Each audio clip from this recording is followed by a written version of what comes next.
Hi, welcome to my channel. Today we are going to do the final accounts. Okay, what is the final accounts? Okay, final accounts is the last step which a company like to know whether they are running in a profit or loss. Through the final account, will come to know that how the financial position was. Okay, so financial position of the company can be analyzed only by viewing the final accounts. So final accounts help us to know what is the current position of the company, whether they are running in the losses or whether they are running in the profit. So for that reason we are going to do the final accounts. Okay, so final accounts is quite easy. I'll teach you by step. Okay, so before that final account, we'll be preparing three accounts. They are trading account, profit and loss account, as well as finally balance sheet will be prepared. Okay, so final accounts is categorized as three. They are, what are those? Trading account, that is a trading account, profit and loss account, and finally we'll be doing the balance sheet. So what is a trading account? Trading account or this. Okay, trading account which all the expenses and income relating to the factory and all direct expenses and all we are going to record it. What is this direct expenses? If any expenses which involve in the production of the goods. Okay, so that is called a trading account. So trading account is generally prepared to find out the gross profit or a gross loss. Okay, so if you get a profit, it is a gross profit. If you get a loss, it is a gross loss. So how you are going to do that is, first generally we have a opening stock. Okay, and next we have is purchases. So here we'll all going to record all expenses. Here you are going to record all income, debit side expenses and credit side income you are going to record. Okay, to opening stock. Purchases, if you are purchasing, it's an expenses obviously, right? So this is debit and this is credit, same. Okay, so to opening stock, to purchase, if anything is written, you are going to less, you are going to reduce it. So this purchase return is also called as return outwards.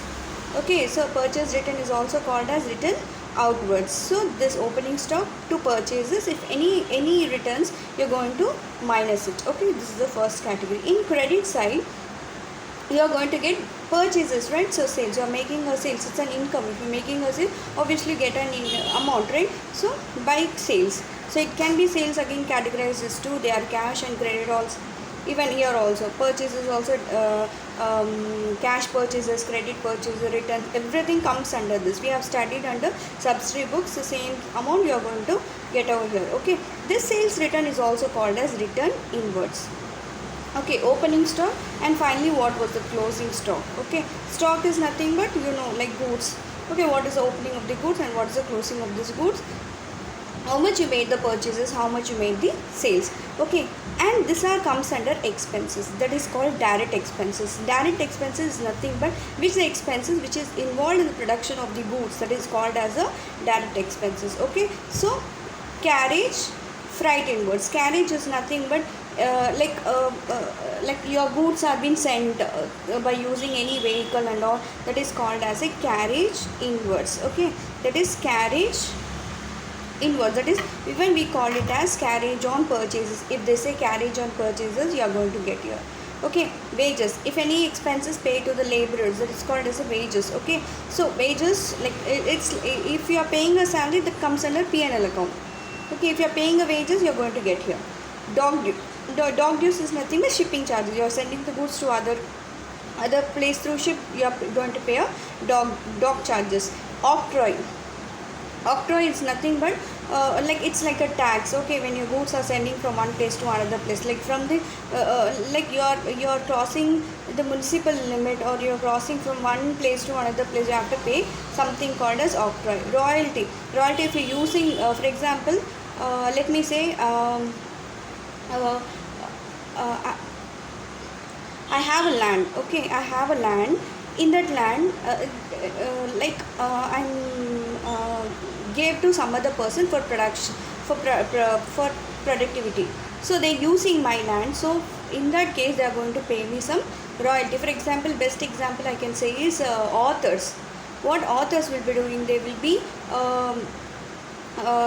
like they will give all the information, or authors will be giving, and they're going to publish through the publishers, right? So through publishers will be publishing the content of the author. In return, the author will say you have to pay me some royalty. So that in pay me some amount, that is called as a royalty. If you're using some or other sources from other person, that is called as a royalty. Even royalty comes under this. Okay. Import duty. Import duty is not when you are sending the goods. No, when you are receiving the goods, you have to pay the import duties. Cost of goods manufactured. This is how much goods you are. This will be studying later. Okay. Coal, gas, water, you are going to use it in the factory. Power, factory. Electricity, if I say, it comes under P&L account. Power, like for generating power, you are using some other natural resources, so that comes under power. Okay, so these are the things. So all these are expenses. If you reduce this expenses, from debit credit, if you are reducing this the debit item, you are going to get a gross profit. We'll solve one problem based on this. Okay, because this is quite a lengthy one, and most of the people feel that it's a tough. Actually, this was quite easy when you understand the concept. Okay, next we'll go with the profit and loss account. See, like if you're getting more amount, suppose if I'm getting here 1 lakh, here I'm getting 60,000, means your incomes are 1 lakh, your expenses are 60,000. So how much is the difference? 40,000. That is called as a gross profit. Suppose your expenses are 1 lakh, okay, your incomes are only 90,000. So 10,000 difference you are getting here. Okay, here 1 lakh, here 90,000. Here 10,000 difference, that is called as a gross loss. So wherever the difference you are getting, debit side if you get a difference, it's called a gross profit. With credit side you are getting a difference, that is called as a gross loss. Okay. Next comes under profit and loss account. What is a profit and loss? All the expenses relating to the administration, like we have categorized into 3. So like all expenses based on like administration wise, selling and distribution expenses, all these things related, apart from the factories, all the expenses will be posted in the profit and loss account. Okay, so how this gross profit is there, right? Gross profit debit side, you have to post to credit side. If it is a loss, it's a debit side, you post it to the credit side. First step is this. Okay, and the next one we have is to office and administrative expenses. What is to office and administrative expenses? Salaries you'll pay. Okay, here wages you'll pay, here you'll pay salaries. Rent, rates and tax. If I say factory rent, you have to write here. Okay, so here printing and stationery, postage, legal charges, audit fees, establishment expenses, trade expenses, general traveling expenses, lighting, insurance premium. If I say lighting and electricity, same thing. Okay, and this all comes under office and administrative expenses. Then selling and distribution expenses. For selling the goods, for selling you need so much of distributors, you need so much of person, commissions you have to pay, advertisement you have to pay. All these things comes under selling and distribution expenses. What is that first one? Carriage here, carriage inwards. This is carriage outwards. This is carriage on purchases. This is carriage on sales. Okay, advertisement, commission. If you are paying any commission, you have to write. If you are receiving any commission, you have to write here. Okay, so brokerage, bad debts. What is bad debts? If you sold goods to someone on credit, but they're not paying it, so that is called as a bad debt. We'll study this one in the further. Okay, then export duty. There we wrote import duty. Here you are going to write export. You are sending the goods. Packing charges. To other expenses and losses. Repairs, depreciation, like if you decrease in the value of an asset, that is called a depreciation. If any interest charge, discount allowed here, discount received here. Okay, all received here only you will get. Next, discount allowed, provision for discount on debtors. Your debtors, you are providing any discount, bank charges, interest on capital, interest on loan, donations. Okay, loss on sale of fixed asset, abnormal loss. Abnormal loss, for example, let me say I'm taking the petrol from one place to another place. For example, petrol have a quality like it will evaporate easily, right? If I'm taking a 1 liter petrol, I'm traveling 10 kilometers, like I'm traveling through 10 kilometers, you don't have that 1 liter petrol, okay, it will be evaporated. So it can be like it is, we can't even avoid it because it's a natural process. So it's all nothing but abnormal loss. Even sometimes accidents may happen, or like if the goods are going on, like accidents may happen, there can be a loss of goods, there can be theft, all these things are abnormal losses, okay, that comes under abnormal loss. So let me consider income. Quite opposite to this. If rent paid, here rent received. If a discount allowed, here discount earned. Here commission paid, here commission earned. Here interest on loan, here interest on investment. Dividend on shares. So if you are buying any shares, so they will be paying some amount that is called as a dividend, like interest they are going to pay, that is called as a dividend. Next, here bad debts, here bad debts recovered. Their loss on sale of fixed assets, here profit on sale of fixed assets. Any miscellaneous receipts is nothing but it's an income. So the difference of these, same thing like how we did in the gross profit. The difference of this, suppose if I'm having this credit side, I'm having 1 lakh, here I'm having 80,000. So what is the difference? 20,000. 20,000 will be my net profit. So I'm going to write 2 net profit. Okay, the same way. If my expenses are more, 1 lakh. If my incomes are less, 80,000. What is the difference? 20,000. So I'm going to write by net loss. So this is the the first trading account and profit and loss account. This is quite easy. Actually, if you remember this is easy. Okay. And the next one we have is balance sheet. What is a balance sheet? We are doing a horizontal balance sheet. We have a vertical balance sheet too, but we are following this. Okay, horizontal balance sheet, we'll call this horizontal. Vertical means like it will be like this, right? So it is categorized into two. They are liabilities and assets. So first let me talk about what is liability, what is asset. Liabilities are that thing but which the company have to pay to others. They are called as a liability. Assets are nothing but a properties. Okay, so it is fixed. First let me talk about fixed assets. What are fixed assets? We have tangible assets. What are tangible assets? Which we can't see and touch. They are also called as intangible assets, like goodwill like good reputation. You will study further on classes. Patents, trademarks, copyrights, all relating to product. If your copyrights, simple, like you can't copy any film, okay, so they'll take the copyrights. If you want that story, you have to pay some amount. Okay, so even patents, trademarks, if you're producing some goods or computer software, so if you want to have that software, obviously you have to pay some amount. So you have all this, that's called as intangible assets. Tangible assets means which we can see and touch. They are called as a tangible assets. They are land, building, plant and machinery, vehicle, furnitures and fittings. Okay, so this all comes under tangible assets. And C one is investments. Investments is also an asset. Current assets. What are current assets? What's the difference between fixed assets and current assets? Fixed assets which cannot be changed within a year, but current assets will be changes. For example, let me say one small example: cash in hand. If I have 1,000 rupees right now, do you have the same 1,000 rupees for 1 year?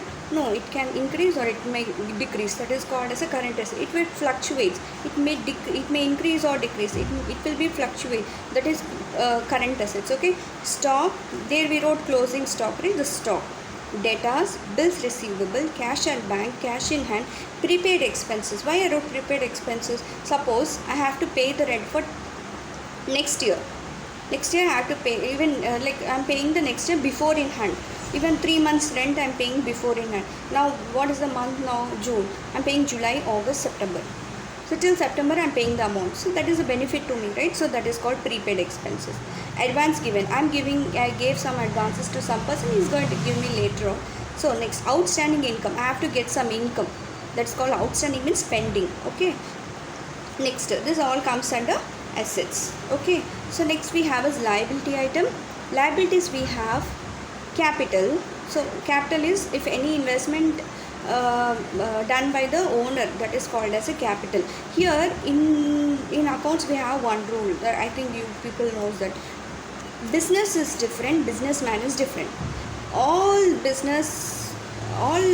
the accounting will be done on the point of from the point of the business, but not from the businessman point of view. Okay, so he is giving a capital. I wrote it in the liability because the company thinks that the owner is a creditor. Okay, so that is the reason we wrote it as capital. Okay, then one day I'll explain you why they will think this. Okay, then add. If it is here we got net profit, right, you write net profit. If you're getting net loss, you write net loss minus. Less drawings. If anything is being withdrawn by the owner for personal use, so that is called drawing. Even you have to deduct that. Any reserves, long-term loans. Okay, here investments, here long-term loans. Here current assets, current liability. Current liability in the same way. Like it will be like fluctuates. Okay, bank overdraft. So bank overdraft, if any amount is withdrawn, or like this bank overdraft will be given to the businessman where they can withdraw over the amount. Suppose for example, in my bank account I have 1 lakh, but I gave the check for 1,10,000, but still customer can withdraw. But if it is a normal general saving account or any account, like you will not get it. You should have a bank overdraft. Current account you should have. If you have current account only, this facilities will be given. Cash credit, like it's like a credit cards and all. Okay, then outstanding expenses, even cash credit, like you will be using it and later on you are going to pay it. Okay, outstanding expenses, outstanding is the salaries. I didn't pay the salaries to my staff for 4 months or 5 months, even that is called as an outstanding expenses. Unearned income, what is unearned income? Like I received the income before in hand. For example, here I wrote prepaid expenses. Now here it's nothing but prepaid income. Incomes, if I receive in before in hand, I can't take it as an asset, because tomorrow he may ask that amount, right? And other cases for the accounting year we have to see only up to that date. If any amount is been received earlier, you can't take it as a prepaid income. Okay, then short term loans, sundry creditors, bills payable, this all comes under current liabilities, because this will always changes. It will not be it will always fluctuates. Then provision for employee benefits, provision for taxes, all comes under provisions. Okay, so this comes under balance sheet. Okay, so if both should get tallied, then only like you say the answer is correct. The thing is both should get tallied to know financial position, how was the financial position was, how much was your asset. So they'll be comparing how your business is and all. Okay, so in my next video I'll be teaching the problems based on trading account, profit and loss account, balance sheet along with the adjustments. Okay, stay tuned. If you like the video, like, share and subscribe. Thank you.